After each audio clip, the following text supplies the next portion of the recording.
Hello all, I'm East Coast Pete. Welcome to my new show, Rock is Saved. It's not that I'm not having a mid-rock crisis anymore, it's just that I finally gotten into the meat of what I want to talk about as far as prog rock. So a lot of the bands I'm going to review now are going to have progressive cred. First of these going to be WISHBONE Ash. For British guys with instruments, two are guitarists, and they're singing. They are not Beck and Page and the Yardbirds, but they wanted to be. Then their path went somewhere else. They are not just another Brit blues band.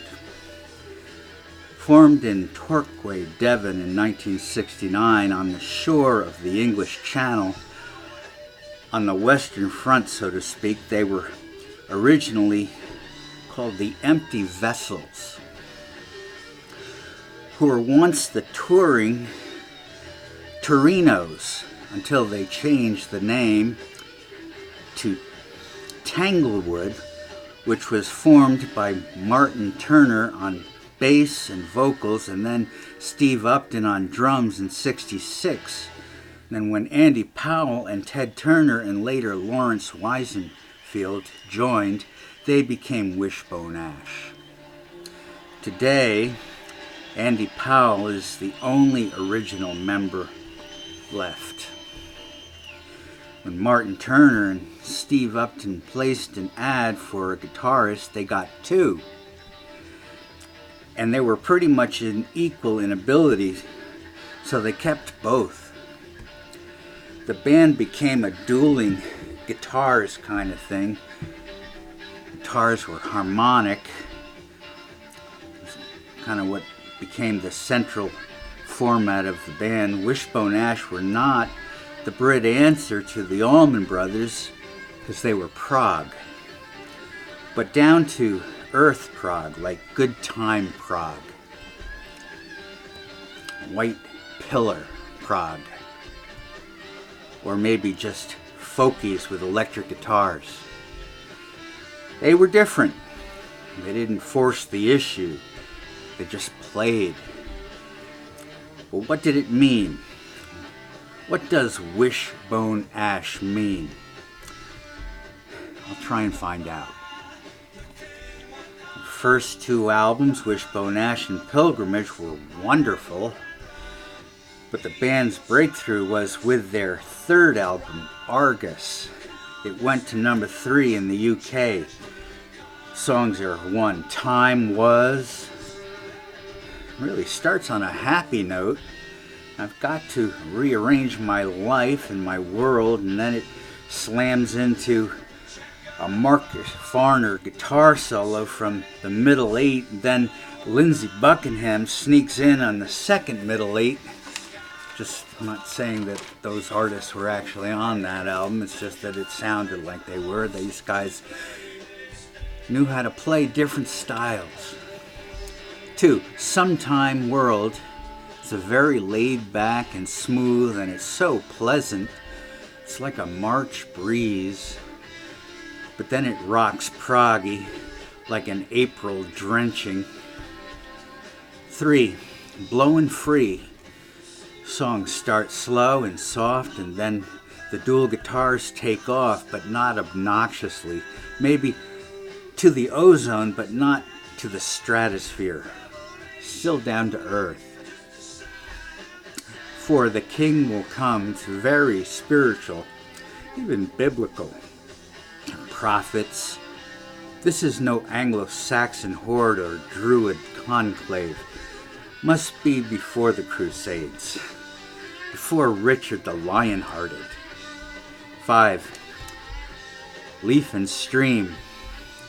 There's no drums, it's all guitars, bass, and flute.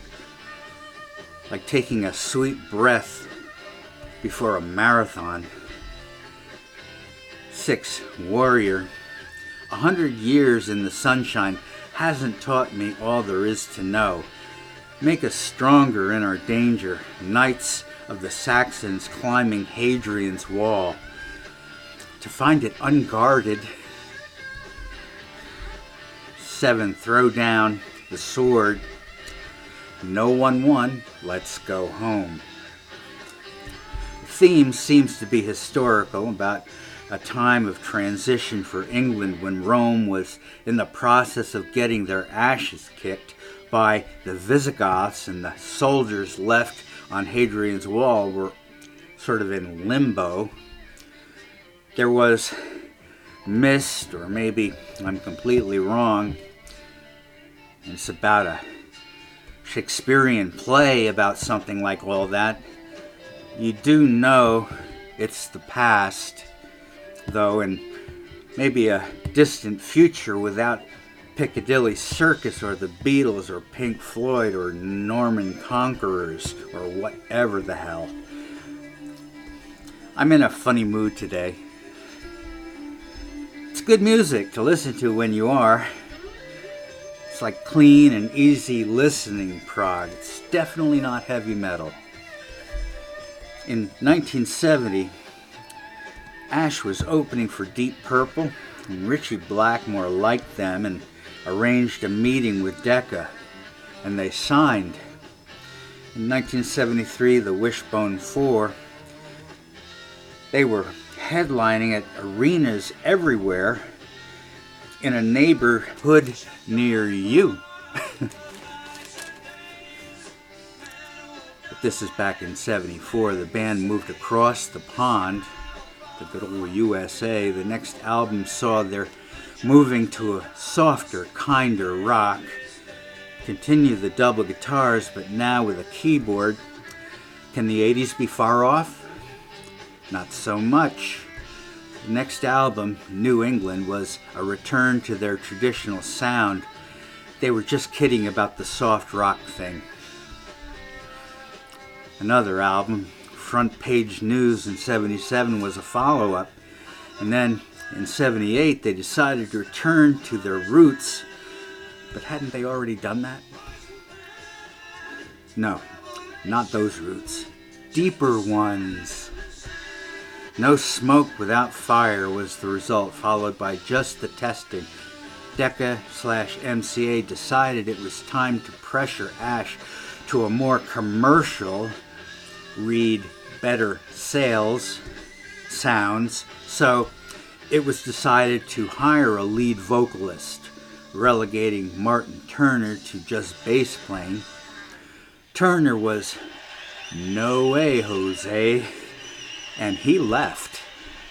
Then the band hired a new singer. They just found another bassist. They were just kidding about the new lineup. If it ain't broke, don't fix it. The new lineup began in 1981 with bassist and vocalist John Wetton, formerly of Family and King Crimson, Roxy Music, Uriah Heep, and UK. Quite a resume. So, what happened with these other bands? Well, Family had their band name obliterated by Charlie Manson and his fun commune named Family. It's not good for publicity. King Crimson was really the whim of Robert Fripp, who changed lineups often. Roxy Music sucked. Uriah Heep no longer had Ken Hensley, and UK lost Bill Bruford. So, on to Wishbone. So John Wetton was the answer. No, he wasn't. He left to co-found Asia, the band, not the continent. They tried a female vocalist next, and another ex-Uriah Heep bassist, Claire Hamill and Trevor Boulder, respectively. Hamill didn't cut the mustard. You can find the mustard on Number the Brave and decide if it's cut or not. Boulder left to try again with Uriah Heep. Claire Hamill, thought to be Britain's answer to Joni Mitchell, had been touring with Procol Harum, Jethro Tull, and King Crimson, and the Kinks. Quite a resume there, too. And with Wishbone Ash, she appeared on Just Testing in 1980 and Number the Brave in 81 as a member. But then she left to find herself as a new age artist. Hey guys, I know. Let's be heavy metal. Cool. Mervyn Spence came in as the next bassist / vocalist. Raw to the Bone, the first heavy metal album by Wishbone Ash. Also their first album to fail to chart at all, and Weisfeld left. Then in 1987, IRS Records founder and original Wishbone manager began a series of albums titled No Speak ... just instrumentals. He approached the 4 original Wishbone Ash members to see if they'd reunite and make an instrumental album. And the album Nouveau Calls was the result. Released in '88, the tour that followed was a success, and the band played large venues again. Another album, Here to Here, with vocals, was released in '89. In 1990, Steve Upton retired. This led to more members exiting. The early '90s was more about who was leaving than who was recruited. After all, the fans had seen this show. And Andy Powell was the only one left. New people came, new people left. The album Illuminations was funded by fan donations. 2 electronic dance albums followed, and the 12-inch single mixed electronic beats with Wishbone guitar riffs. The Trance Visionary was followed by Psychotic Terrorism. The idea seemed lame, but in 1997 it worked. They were Clubland smash hits. In 2013, Andy Powell sued Martin Turner, who was touring as Martin Turner's Wishbone Ash. A cease and desist order that the band's name was exclusively Powell's. In January 2020, there will be another Wishbone album, 50th anniversary. Martin Turner now tours as Martin Turner, ex-Wishbone Ash. Wishbone Ash is now Andy Powell, guitar and vocals. 1969 to present. Bob Skeet, bass and vocals, 1997 to present. Joe Crabtree, drums from 2007 to present. And Mark Abrams, guitar, 2017 to present.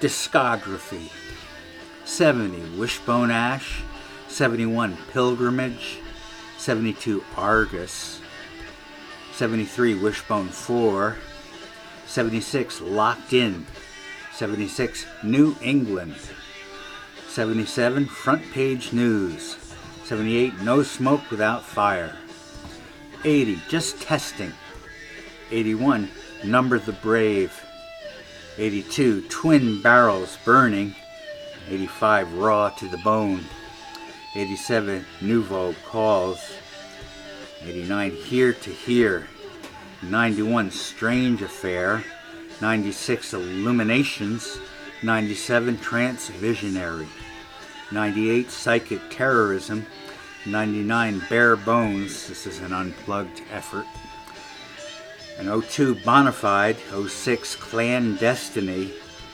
7 Power of Eternity, 11 Elegant Stealth, and 14 Blue Horizon. And in 2020, don't know yet. We're just about ready to welcome a new decade into existence. And 100 years ago, the 20s was called the Roaring 20s. So I'm wondering what this 20s decade will be called. My son came up with the idea of calling it the texting 20s. It's a good idea. I'll be back with you on my Rock is Saved show. Thanks for being with me. Everybody take real good care.